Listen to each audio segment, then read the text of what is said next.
Hello, night owls and early birds, and welcome to Fueling the Future, the podcast that explores the science behind a cleaner tomorrow. Tonight, we're diving deep into the fascinating world of fuel cells, specifically the challenge of making them more efficient and cost-effective.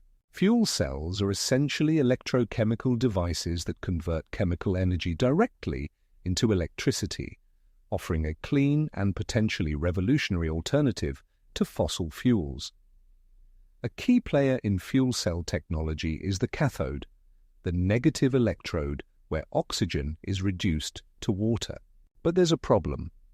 The oxygen reduction reaction at the cathode is surprisingly slow, and this sluggishness leads to what's known as overpotential, a loss of energy that significantly reduces the fuel cell's efficiency. This is where the groundbreaking research of J.K. Nørskov and his team comes in. Nørskov's team used a powerful computational tool called density functional theory, or DFT, to simulate the oxygen reduction reaction at the atomic level. DFT allows them to predict the stability of various molecules and their interactions on the surface of the catalyst. They focused on what happens when oxygen molecules come into contact with the surface of a platinum catalyst, a material commonly used in fuel cells because it's relatively good at facilitating this reaction. Their simulations revealed two critical molecules, adsorbed oxygen and hydroxyl. These molecules act as intermediates in the reaction, meaning that they form along the way before the reaction reaches completion.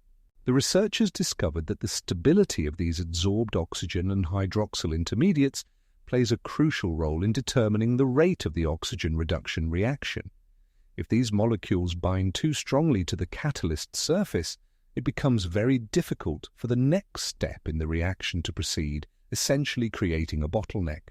Conversely, if the oxygen and hydroxyl don't bind strongly enough, there isn't enough interaction to encourage the reaction at all.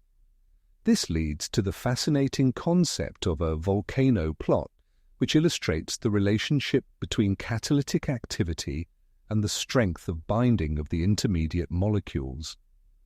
The team's findings showed a bell curve with the highest efficiency in the middle, suggesting an optimal binding strength for these intermediates.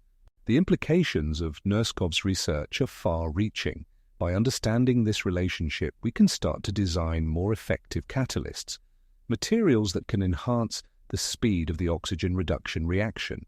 And one promising approach is alloying, where you combine platinum with other metals to fine-tune the binding strength of the intermediates and potentially improve the overall efficiency.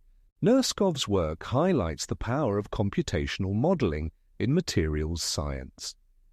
DFT allows researchers to explore the behavior of materials at an atomic level, unlocking insights that would be almost impossible to obtain through experiments alone. This approach accelerates the development of next-generation fuel cells that are both more efficient and more sustainable. So as we wrap up tonight's episode, remember that the seemingly simple act of reducing oxygen in a fuel cell involves a complex interplay of atoms, electrons, and energy. Nørskov's research provides a crucial blueprint for improving fuel cell technology, paving the way for a cleaner, more sustainable energy future. Until next time, keep looking up at the stars and down at the atoms.